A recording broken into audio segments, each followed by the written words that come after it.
எப்போலாம் அந்த சின்ன பையன் கோல் ஸ்கோர் பண்றானோ அப்போலாம் அவன் நாட்டோட பின்கோட செலிப்ரேஷனா காட்டுற அந்த பையன் தான் 2007 பார்சிலோனால பெயிண்டரா வேலை பார்க்கிற மவுனி இருக்கும் ஒரு ஹோட்டல்ல வெயிட்ரஸா வேலை பார்க்கிற ஷெய்லாக்கும் ஒரு பையன் பிறக்கிறான். என்னதான் அந்த பையனை அவங்க கஷ்டப்பட்டு வளர்த்தாலும் அந்த பையனோட 3 வயசுல இவங்க 2 பேரும் பிரிஞ்சு போறாங்க. தன்னோட சின்ன வயசுலயே அப்பா அம்மா பிரியறத பார்த்த அந்த பையன் உடைஞ்சு போறான். அவனோட கவலையை எல்லாம் தனக்கு பிடிச்ச ஃபுட்பால் பக்கம் திருப்புறான்.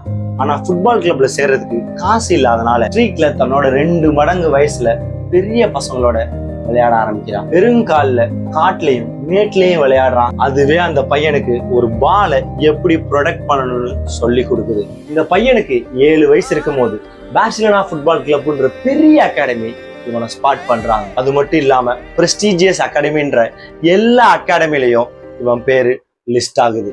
2023 வெறும் 16 வயசு உள்ள பையன் பார்சிலோனா சீனியர் டீம்ல விளையாடுறத இந்த உலகமே வேடிக்கை பார்க்குது. தன்னோட ஃபர்ஸ்ட் மேட்ச்லயே பயம்னா என்னன்னே தெரியாம பயங்கரமா விளையாடுறான். யூரோப்பியன் சாம்பியன்ஷிப் ஹிஸ்டரியிலேயே த யங்கஸ்ட் கோல் ஸ்கோரராகவும் மாறுறான். அது மட்டும் இல்லாம தன்னோட 17 வயசு ஆகும்போது 2024 யூரோ டிராஃபியை தூக்கி யங் பிளேயர் ஆஃப் த டோர்னமெண்டாவும் மாறின அந்த பையன் தான்